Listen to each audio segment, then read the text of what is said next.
Greetings, dear students. Welcome to GLN's online classes.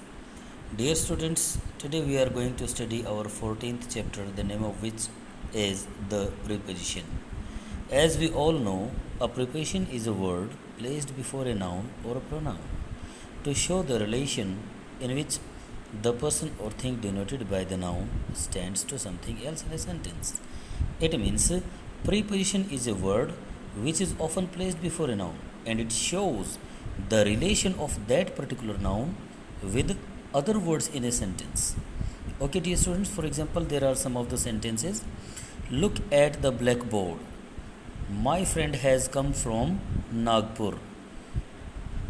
The beggar is sitting under a tree.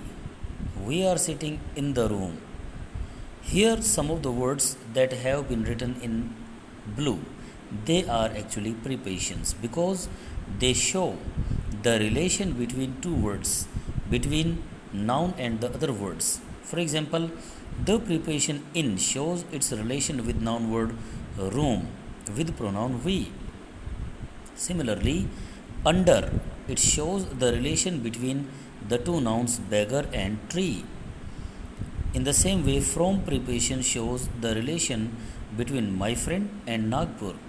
So, dear students, preposition is actually the word which shows a relation of a noun with the other words in a sentence. There are three types of prepositions: simple prepositions, compound prepositions, and phrase prepositions.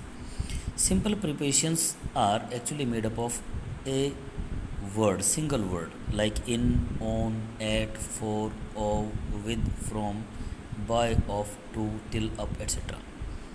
And compound prepositions are the words which seem to be made of two words, but actually they are the single one, like between, beside, inside, outside, within, without, etc. And phrase prepositions are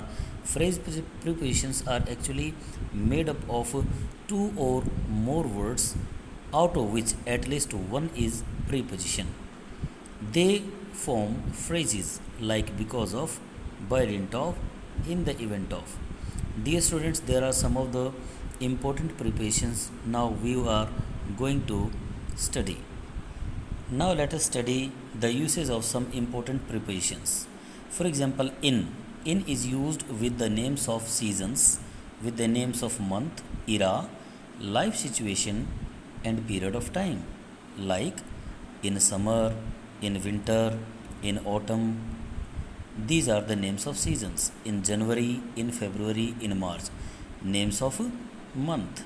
In 2001, in 1947. These are the eras. In a week, period of time. In poverty, this is life situation. In prosperity. Second one, in is used with big cities like capitals, metropolitan cities, cyber cities, and countries, and even directions. For example, in Delhi, in Kolkata, in Mumbai, in East, in West, in India. In is also used with some common nouns of places like in a village, in a town, in a city. Similarly, it is used with surrounded area like in a park, in a class, etc.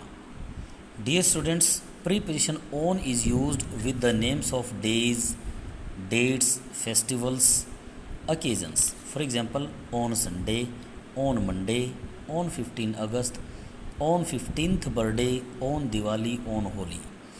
Similarly, it shows the contact from up to down.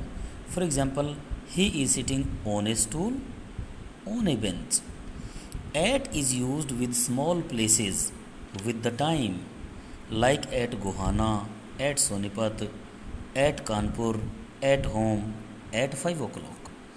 At is also used with public places and working place, like at the station, at the station, at the bus stand, at work, at the table.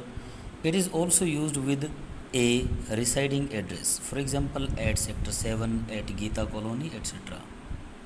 Preposition by is used with the ending time, like by evening, by Sunday. You are to complete the work by Sunday.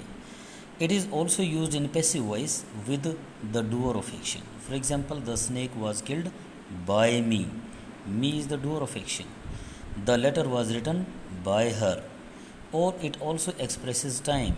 For example, what is the time by your watch? With is used with the name of instruments. For example, the snake was killed with a stick. Cut the apple with a knife. Stick and knife both are the instruments. Second one, with is used to express company, and in some expressions, who has come with you? You, with you, company, and in some expressions like with regards, with pleasure, etc. It is also used to express things being carried. For example, a man with a walking stick, a woman with a basket. It is also used with body features like a man with a peculiar nose, a boy with smiling face. Now from shows gradual separation. For example, I have come from Kolkata. It means I am separated from Kolkata gradually. Where are you from? It is used with the initial point of time or place. For example, draw a line from point A to point B.